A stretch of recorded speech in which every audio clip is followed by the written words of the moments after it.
अस्सलामुअलैकुम दोस्तों, मैं समी टॉक्स यूट्यूब चैनल से आपके सामने हाजिर है। लेक्चर नंबर 6 में हम ऑपरेटिंग सिस्टम के बारे में बात करेंगे। ऑपरेटिंग सिस्टम क्या है और ऑपरेटिंग सिस्टम की कितनी टाइप्स हैं।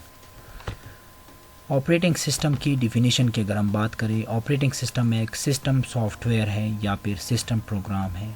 इससे पहले आप लोगों ने पढ़ा है कि दो किस्म के सॉफ्टवेयर होते हैं, एप्लीकेशन सॉफ्टवेयर और सिस्टम सॉफ्टवेयर। सिस्टम सॉफ्टवेयर एक सिस्टम को चलाने के लिए, उस पर मल्टीपल एप्लीकेशन प्रोग्राम्स चलाने के लिए, रन करने के लिए हमें सिस्टम सॉफ्टवेयर की ज़रूरत होती है, जिसको हम ऑपरेटिंग सिस्टम कहते हैं। ऑपरेटिंग सिस्टम क्या करते हैं? ये कंप्यूटर के हार्डवेयर रिसोर्सेज, सॉफ्टवेयर रिसोर्सेज और उनके अलावा जितनी भी कॉमन सर्विसेज होते हैं उन सारों को एक साथ मैनेज करता है। यूज़र्स जो होते हैं वो डायरेक्टली ऑपरेटिंग सिस्टम के साथ इंटरेक्शन पैदा करते हैं, लेकिन वो क्या चीज़ यूज़ करते हैं, वो फिर एक CLI यूज़ करते हैं या फिर GUI, मतलब कि कमांड लाइन इंटरफेस यूज़ करते हैं या फिर ग्राफिकल यूज़र इंटरफेस यूज़ करते हैं। जितनी भी एप्लीकेशन प्रोग्राम्स हैं या एप्लीकेशन सॉफ्टवेयर्स हैं वो सारे रिक्वेस्ट जनरेट करते हैं using application programming interface APIs। Operating system में APIs पहले से बने होते हैं, वो APIs के थ्रू रिक्वेस्ट भेजते हैं किसी भी रिसोर्स को एक्वायर करने के लिए, किसी भी रिसोर्स को यूज़ करने के लिए। हमें ऑपरेटिंग सिस्टम की ज़रूरत क्यों पड़ती है?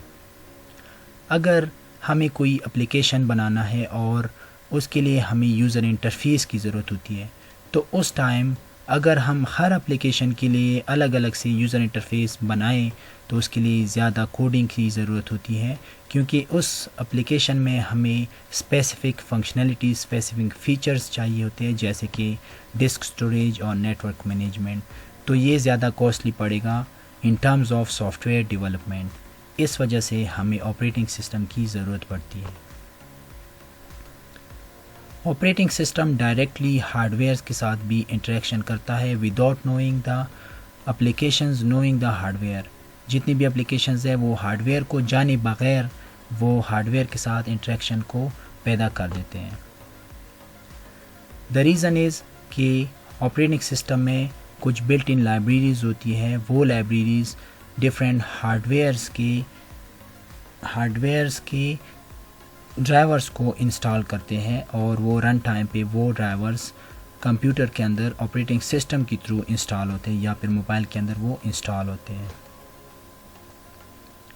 इसके अलावा ये एक ऐसा प्लेटफॉर्म है ऑपरेटिंग सिस्टम कि वो डिफरेंट हार्डवेयर रिसोर्सेज को एक ही टाइम पे शनाख्त भी करते हैं, उनके फ़ीचर्स को भी आइडेंटिफाई करते हैं और उनको सारा मैनेज करते हैं, जिसमें फॉर एग्ज़ाम्पल प्रोसेसर्स आते हैं, मेमोरी डिवाइसेस आते हैं, मेमोरी मैनेजमेंट या सिक्योरिटी आती है, चिपसेट्स आते हैं जैसे रैम और रोम है हमारे, स्टोरेज के डिवाइसेस आते हैं, नेटवर्किंग, पोर्ट कम्युनिकेशन और इसके अलावा भी बहुत सारी फ़ीचर्स इसमें आते हैं। अब कोई सवाल ये बनता है कि ऑपरेटिंग सिस्टम कहाँ पे रिज़ाइड करता है। यूज़र्स कॉमनली क्या करते हैं, वो एप्लीकेशन सॉफ्टवेयर के साथ इंटरेक्शन करते हैं, क्योंकि हम डायरेक्टली ऑपरेटिंग सिस्टम के साथ इंटरेक्शन तो करते हैं, लेकिन ऑपरेटिंग सिस्टम हमें एप्लीकेशन प्रोग्राम्स के थ्रू डिफरेंट फीचर्स देता है। फिर एप्लीकेशंस प्रोग्राम जितने भी होते हैं वो ऑपरेटिंग सिस्टम के थ्रू ही चलते हैं और operating system underlying hardware resources को यूज़ करता है। तो सिंपली ये एक साइकिल है, यूज़र्स से जाके एप्लीकेशन प्रोग्राम्स फिर ऑपरेटिंग सिस्टम के ऊपर चलते हैं और ऑपरेटिंग सिस्टम एक हार्डवेयर के ऊपर रन हो रहा होता है। ऑपरेटिंग सिस्टम के फंक्शंस क्या हैं?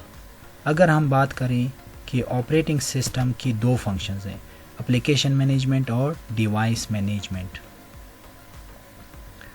एप्लीकेशन मैनेजमेंट में ये होता है कि अगर हमारे पास मल्टीटास्किंग ऑपरेटिंग सिस्टम है तो उसमें टाइम शेयरिंग का कंसेप्ट आता है, जिसमें मल्टीपल प्रोग्राम्स एक टाइम पे रन हो रहे होते हैं, तो उस टाइम प्रोसेसर का टाइम शेयर होता है और डिफरेंट थ्रेड्स जितने होते हैं, इंटरप्ट हैंडलिंग होती है, वो सारे ऑपरेटिंग सिस्टम मैनेज करते हैं। इसी तरह बैच प्रोसेसिंग और पैरेलल प्रोसेसिंग में ऑपरेटिंग सिस्टम सारे रिसोर्सेज को मैनेज करता है, सारे प्रोग्राम्स को मैनेज करता है। इसके अलावा एरर्स जितने जनरेट होते हैं या मैसेजेस हमें हार्डवेयर्स की वजह से जनरेट होते हैं या फिर ऑपरेटिंग सिस्टम के अंदर किसी चीज़ की कमी होती है वो जनरेट होते हैं, तो वो हमें ऑपरेटिंग सिस्टम हमें नोटिफाई करता है। इसका मैं एक सिंपल एग्जांपल देता हूँ। फॉर एग्ज़ाम्पल मेरे पास है कि ये सॉफ्टवेयर है, मैं इसको जब एग्जीक्यूट करता हूँ तो ऑपरेटिंग सिस्टम क्या करता है, ये मुझे एक सेटअप एरर देता है। रीज़न इज़ कि ये ऑपरेटिंग सिस्टम इस सॉफ्टवेयर के साथ कंपेटेबल नहीं है, क्योंकि इस सॉफ्टवेयर को चलाने के लिए विंडोज़ 10 का 1607 वर्जन चाहिए, जो कि मेरे पास इस सिस्टम में इंस्टॉल नहीं है। तो ये ऑपरेटिंग सिस्टम ने मुझे मैसेज जनरेट कर दिया। इसके अलावा जो दूसरा काम है ऑपरेटिंग सिस्टम की फंक्शन में से वो डिवाइस मैनेजमेंट है। डिवाइस मैनेजमेंट में वो डिफरेंट डिवाइसेस के ड्राइवर्स को डिटेक्ट कर देता है और उनको इंस्टॉल करता है। फिर इसके अलावा लॉजिकल और फिज़िकल डिवाइसेस इनके स्ट्रक्चर्स को मेंटेन करता है विंडोज़ रजिस्ट्री में। अगर विंडोज़ रजिस्ट्री की मैं बात करूं तो सिंपली अगर आप विंडोज़ R कमांड में आप ये वाला चलाएं तो यहाँ पे आपको सारा विंडोज़ रजिस्ट्री नज़र आएगा। इसमें जितनी भी आप सॉफ्टवेयर्स कंप्यूटर के अंदर इंस्टॉल करते हैं, ऑपरेटिंग सिस्टम उन सारों की एक हिस्ट्री मेंटेन करता है। यहाँ पे सारे वो कीज़, उनकी वैल्यूज़, उनकी हिस्ट्री, डेट, हर चीज़ यहाँ पे मेंटेन होती है। इसको विंडोज़ रजिस्ट्री कहते हैं। जो लॉजिकल डिवाइस की यहाँ पे मैंने बात की, लॉजिकल डिवाइस की भी मैं एक एग्ज़ाम्पल देता हूँ डेमो के पर्पस पे। मेरे पास यहाँ पे एक Oracle virtual box manager install है और ओरेकल वर्चुअल बॉक्स मैनेजर में मेरे पास 3 ऑपरेटिंग सिस्टम एक ही टाइम पे चलते हैं। मतलब यह है कि इन सारे ऑपरेटिंग सिस्टम के लिए अलग अलग से मैंने वर्चुअली डिस्क मैनेज किए हुए हैं। मतलब कि इनके लिए हार्ड डिस्क कितनी चाहिए, रैम कितनी चाहिए, कितने प्रोसेसर चाहिए, वो सारे मैंने इनके अंदर सेट किए हुए हैं। आप यहाँ पे भी देख सकते हैं, यहाँ पे सारी डिटेल्स लिखी हुई है, डिस्प्ले कितना चाहिए, स्टोरेज कितनी चाहिए। ठीक है, इनमें से एक दो मैं आपको सिर्फ दिखा देता हूँ। जैसे लिनक्स, यहाँ पे मेरे पास यूबंटू का एक सिस्टम इंस्टॉल है।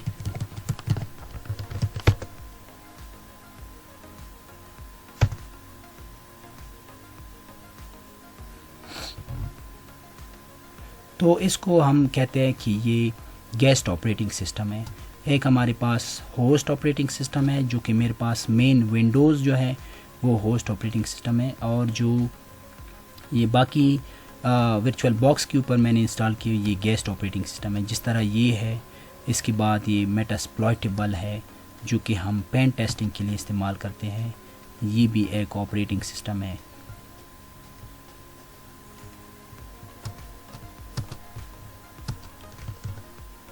आप देख सकते हैं यहाँ पे मेटास्प्लॉइटेबल ऑपरेटिंग सिस्टम ये इंस्टॉल है। इसमें कमांड लाइन इंटरफेस होती है और इसमें हम डिफरेंट पेन टेस्टिंग और साइबर सिक्योरिटी पर्पस के लिए जितने भी काम होते हैं वो सारे इसके अंदर हम परफॉर्म करते हैं। तो सिंपली ये एक मैं कहता हूँ कि वर्चुअल ऑपरेटिंग सिस्टम हमारे पास इसमें इंस्टॉल है। इसके अलावा ऑपरेटिंग सिस्टम क्या करता है, डिवाइस मैनेजमेंट के हवाले से वो डिफरेंट ड्राइवर्स को अपडेट करता है। जब भी उन ड्राइवर्स की अपडेट्स आती है, जो मैन्युफैक्चरर्स होते हैं वो अपडेट इशू करते हैं और ऑपरेटिंग सिस्टम उनको डिटेक्ट करके इंस्टॉल कर देता है। अब आते हैं ऑपरेटिंग सिस्टम की टाइप्स। कौन कौन सी टाइप्स है ऑपरेटिंग सिस्टम की और उनके एग्जांपल्स भी यहाँ पे आपके सामने हैं। यहाँ पे पिक्चर्स में आप देख सकते हैं विंडोज़ है, इस तरह एम्बेडेड ऑपरेटिंग सिस्टम है, लिनक्स ऑपरेटिंग सिस्टम जो आपको दिखा है, एंड्रॉयड iOS ऑपरेटिंग सिस्टम है और इसी तरह रियल टाइम ऑपरेटिंग सिस्टम है। अब इन ऑपरेटिंग सिस्टम को हम 4 कैटेगरीज में डिवाइड करते हैं। जनरल पर्पज़ ऑपरेटिंग सिस्टम जिसमें विंडोज़ आता है, Mac operating system, Unix, Linux और खाली लिनक्स, इस तरह के सारे ऑपरेटिंग सिस्टम की वर्जन्स हैं। मोबाइल ऑपरेटिंग सिस्टम सेकंड पे, जिसमें एप्पल, एंड्रॉयड ये दो ऑपरेटिंग सिस्टम जो मोबाइल में हम रन करते हैं, ये दो अलग से मोबाइल ऑपरेटिंग सिस्टम है।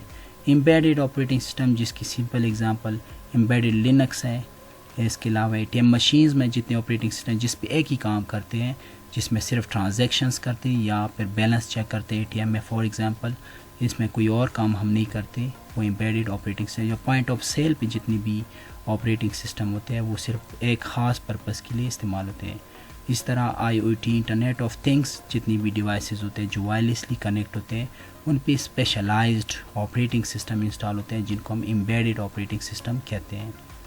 इस तरह नेटवर्क ऑपरेटिंग सिस्टम है, जिस तरह विंडोज़ सर्वर है जो नेटवर्क की मैनेजमेंट या नेटवर्क की पैकेट्स जितने रन होते हैं या जितने भी पैकेट्स मैनेज करते हैं हम, जो राउटर्स है, स्विचेस है, वो सारे ब्रिज है, उनको मैनेज करते हैं, तो उनके लिए नेटवर्क ऑपरेटिंग सिस्टम को इस्तेमाल करते हैं। Cisco interconnected operating system, Cisco IOS, इस तरह router operating system Xi NOS, ये सारे ऑपरेटिंग सिस्टम इस्तेमाल करते हैं। इसके अलावा रियल टाइम ऑपरेटिंग सिस्टम है, जिस तरह आप पिक्चर्स में देख सकते हैं, जो हेल्थ केयर इंडस्ट्री में भी इनका काफ़ी इस्तेमाल होता है। रियल टाइम ऑपरेटिंग जिस तरह free real time operating system VxWorks, ये दो किस्म के इनमें रियल टाइम ऑपरेटिंग सिस्टम है जो हम मेडिकल साइंस में इस्तेमाल करते हैं, जिसमें किसी गलती की गुंजाइश नहीं होती, अदरवाइज़ कैटास्ट्रोफिक रिज़ल्ट्स इनके प्रोड्यूस होते हैं। अच्छा, यहाँ पे ये बात बताना ज़रूरी है कि ऑपरेटिंग सिस्टम मल्टीपल वर्जन्स भी एक साथ इस्तेमाल हो सकते हैं।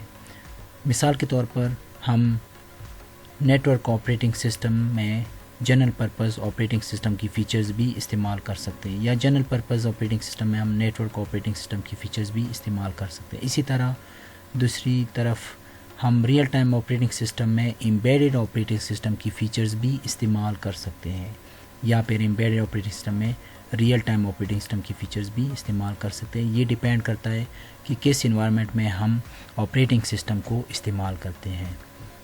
उम्मीद है आपको ये लेक्चर पसंद आया होगा। Thank you so much.